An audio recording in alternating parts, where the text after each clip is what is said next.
রাজধানীর বুকে আবারও প্রকাশ্যে রাজপথে নেমে দুঃসাহস দেখালো কার্যক্রম নিষিদ্ধ আওয়ামী লীগ।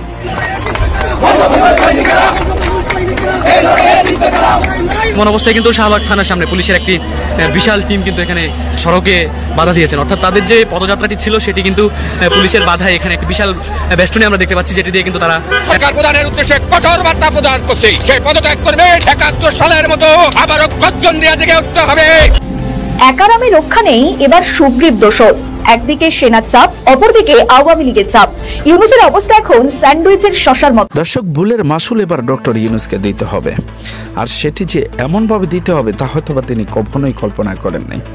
আর এই ভুলের মাসুল কিভাবে দিচ্ছেন, ডক্টর ইউনূসের বর্তমান পরিস্থিতি কি, এবং আওয়ামী লীগ দেশে ফেরার জন্য মরিয়া হয়ে উঠছেন, কিভাবে দেশে ফিরতে চান আওয়ামী লীগ। এরই মধ্যে নেতাকর্মীদেরকে ঝটিকা মিছিল করতে দেখা গেলেও গতকালকে দেখা গিয়েছে একটি বিশাল বড় মিছিল। আওয়ামী লীগের এই মিছিলটি গণভবনের উদ্দেশ্যে এবং ডক্টর ইউনূসের যমুনা ভবনের উদ্দেশ্যে রওনা হয়েছিল। সেখানে পুলিশের বিশাল বড় ব্যারিকেড ছিল, বাধা দেওয়া হয়েছিল। হঠাৎ করে প্রশ্ন, এত বড় আওয়ামী লীগের মিছিল করতে সাহস কারা যোগাচ্ছে, কারা ইন্ধন দিচ্ছে, কিভাবে আওয়ামী লীগ আবারও এত ক্ষমতা নিয়ে আসতেছে? বিস্তারিত দেখবেন আজকের ভিডিওতে। ধৈর্য সহকারে দেখতে থাকুন। রক্ষা নেই এবার সুগ্রীব দোসর। একদিকে সেনার চাপ, অপরদিকে আওয়ামী লীগের চাপ। ইউনূসের অবস্থা এখন স্যান্ডউইচের শশার মতো। হাসিনার দল যাতে ভোটে লড়তে না পারে তার জন্য চেষ্টা ত্রুটি রাখেনি অন্তর্বর্তী সরকার। আওয়ামী লীগের সব ধরনের কার্যকলাপের ওপর অন্তর্বর্তী সরকার নিষেধাজ্ঞা জারি করেছে। তাতেও হাসিনা বাহিনীকে দমিয়ে রাখা যাচ্ছে না, তারা এবার পথে নেমেছে। দলের নেতাকর্মীদের মুখে এখন শোনা যাচ্ছে এই স্লোগান, পথে এবার নামো সাথী, পথেই হবে পথ সেরা। লক্ষ্য একটাই, বাংলাদেশের যে কোনো মূল্যে জনগণের শাসন পুনঃপ্রতিষ্ঠা করা। আওয়ামী লীগ এবার সংসদ ভবনের সামনে মিছিল করেছে। ছোটখাটো মিছিল নয়, বেশ বড় ধরনের মিছিল। সংসদ ভবন মানেই নিরাপত্তার কড়াকড়ি। পুলিশ বাহিনী সেখানে ছিল না তা নয়, কিন্তু আওয়ামী লীগকে রক্ষার সাহস তারা দেখাতে পারেনি। একেবারে কিছু না করলেই ব্যাপারটা লজ্জাজনক জায়গায় পৌঁছে যাবে। তাই একজনকে পুলিশ গ্রেপ্তার করেছে। তেজগাঁও থানার ওসি মোবারক হোসেন বলেন, দুপুর 1:45 থেকে আওয়ামী লীগের একদল নেতাকর্মী বিজয় সরণি মেট্রো রেল স্টেশনের পাশ থেকে মিছিল করে যেখানে খামার বাড়ির দিকে চলে যায়। খবর পেয়ে পুলিশ ঘটনাস্থলে পৌঁছে মাদারীপুরের শিবচরের বাসিন্দা ছাত্রলীগের প্রাক্তন নেতা সিরাজুল ইসলামকে ব্যানার সহ আটক করে। সংসদ ভবনের সামনে আওয়ামী লীগের মিছিলে অন্তর্বর্তী সরকার রীতিমতো অস্বস্তিতে। তাই কার্যনির্বাহী প্রধানমন্ত্রী মোহাম্মদ ইউনূস তার উপদেষ্টা পরিষদের জরুরি বৈঠক ডাকেন এবং ছিলেন নজর। বৈঠকে পরিষদ বেশ কিছু সিদ্ধান্ত নিয়েছে। সিদ্ধান্তের কথায় জানিয়ে দেওয়া হয়েছে। প্রেস সচিব শফিকুল আলম বলেন, ঝটিকা মিছিলের বিষয়ে মনিটরিং জোরদার করবে সরকার। এর নেপথ্যে যারা রয়েছেন তাদের বিরুদ্ধে কঠোর আইনি ব্যবস্থা নেওয়া হবে। ফ্যাসিবাদী শক্তি যখন দেখছে যে দেশ নির্বাচনের দিকে যাচ্ছে, জুলাইয়ের হত্যার সঙ্গে জড়িত ব্যক্তিদের বিচার দ্রুত হচ্ছে, এখন তারা বেপরোয়া হয়ে উঠছে। এর ফলে দেশের শান্তি শৃঙ্খলা পরিস্থিতির অবনতি করছে। গণতান্ত্রিক অগ্রযাত্রাকে ব্যাহত করার জন্য সর্বাত্মক শক্তি নিয়ে মাঠে নামছে। একটা এখন জাতীয় নিরাপত্তা ইস্যু হয়ে দাঁড়িয়েছে।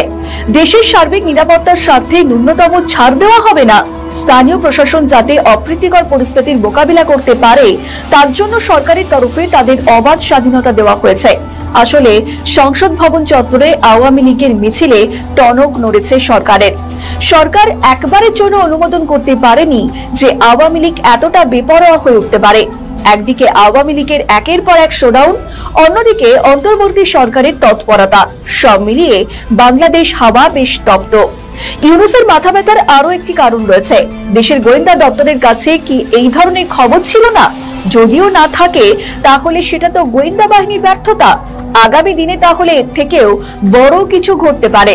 দেশের সাম্প্রতিক রাজনৈতিক অস্থিরতা, সহিংসতা ও বিদেশি প্রভাব নিয়ে উদ্বেগ প্রকাশ করেছেন বাংলাদেশ ইসলামী ছাত্র শিবিরের কেন্দ্রীয় সভাপতি জাহিদুল ইসলাম। মঙ্গলবার কুমিল্লার এক স্কুলে কুমিল্লা মহানগর ছাত্র শিবির আয়োজিত অনুষ্ঠানে তিনি বলেন, ভারতের অর্থায়নে কার্যক্রম স্থগিত আওয়ামী লীগ ও নিষিদ্ধ সংগঠন ছাত্রলীগ ঢাকা সহ বিভিন্ন জেলা শহরে গোপনে ঝটিকা মিছিল চালাচ্ছে। পার্শ্ববর্তী রাষ্ট্র থেকে বিপুল পরিমাণ অর্থ নিয়োগ করে প্রশাসনের কিছু অংশকে নিজেদের মতো ব্যবহার করার চেষ্টা চালাচ্ছে তারা, যা কোনোভাবেই কাম্য নয়। আবরার ফাহাদ হত্যাকাণ্ড প্রসঙ্গে তিনি বলেন, এ ঘটনায় শুধু একজন শিক্ষার্থীর মৃত্যু ঘটেনি, বরং তা প্রকাশ করেছে দেশের শিক্ষাঙ্গনে কতটা গভীরভাবে বিদেশি প্রভাব প্রবেশ করেছে। আবরারের শাহাদাতের মধ্য দিয়ে পুরো একটি প্রজন্ম জেগে উঠেছিল, আর তার ত্যাগই আজকের তরুণদের অন্যায় ও আধিপত্যবাদের বিরুদ্ধে দাঁড়ানোর প্রেরণা। তিনি আরো বলেন, জুলাই আগস্টে যারা শিক্ষার্থী, সাংবাদিক ও সাধারণ মানুষকে হত্যা করেছে তাদের বিচার প্রক্রিয়া দ্রুত সম্পন্ন করতে হবে। এখন পর্যন্ত বিচার অগ্রগতি দৃশ্যমান নয় বলে মন্তব্য করেন তিনি। সরকারের প্রতি আহ্বান জানান, আইন শৃঙ্খলা বাহিনী ও গোয়েন্দা সংস্থাকে আরো সক্রিয় ও তৎপর রাখতে হবে, যেন কেউ পুনরায় বিশৃঙ্খলা সৃষ্টি করতে না পারে। চুন খাইয়া গাল পুরসি দই দেখলেও চুনচুন লাগে।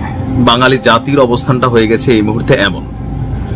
বিশেষ করে আওয়ামী লীগ সরকার পতনের আগে সেন্ট মার্টিন নিয়ে নানান আলোচনা বক্তব্য আমরা শুনেছি। খোদ শেখ হাসিনা তিনিও পার্লামেন্টে দাবি করেছিলেন যে পশ্চিমারা মানে আমেরিকা সেন্ট মার্টিন চাচ্ছে আর তিনি দিচ্ছেন না, তো এই কারণে তাকে যে কোনো সময় ক্ষমতা থেকে ফেলে দিতে পারে।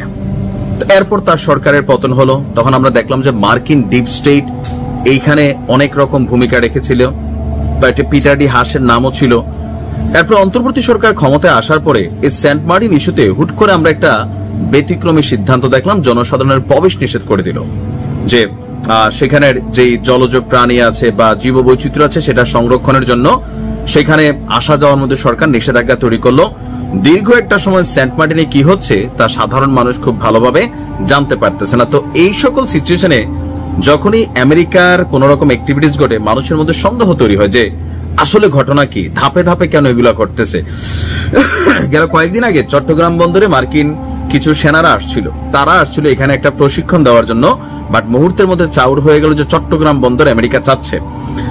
এর মাঝখানে হুট করা এখন আবার যখন যুক্তরাষ্ট্রের নৌবাহিনীর একটা যুদ্ধজাহাজ ইউএসএস ফিটজেরাল্ড এইটা আপনার বাংলাদেশে এসেছে, তখন আবার কানাঘুষা। তার মানে কি সত্য সেন্ট মার্টিনে আসলে কি নজর, যুদ্ধজাহাজ কেন আসলো, তারা কি কোথাও কোনো দখলদারিত্ব করবে অথবা প্রি কোনো ইনভেস্টিগেশন করছে অথবা সামহাও অন্য কোনো চিন্তা ভাবনা আছে কিনা, এখন এই গুজবগুলা ডালপালা ছড়ায়।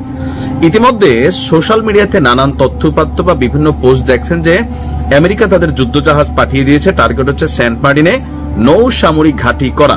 আমার মনে হয় আমি একদিন একটা আলাদা ভিডিও তৈরি করব যে আসলেই সেন্ট মার্টিনে কি আমেরিকা নৌ সামরিক ঘাঁটি করার মতন জায়গা আছে কিনা, অথবা এই জায়গাটাতে যদি তারা কোন রকম কি বলা হয় যে যখন যুদ্ধ বিমানের রানওয়ে করতে চায়, সেন্ট মার্টিনের যে দৈর্ঘ্য প্রস্থ তা কতটুকু উপযোগী। তবে সংক্ষেপে বলে রাখি, নৌ ঘাঁটি হোক অথবা সামরিক ঘাঁটি হোক, এটার জন্য সেন্ট মার্টিনের জায়গাটা পর্যাপ্ত না। এখানে চাইলেই অনেক কিছু করা সম্ভব না। এটার আয়তন, অবস্থান এবং এটার যে আকৃতি আছে।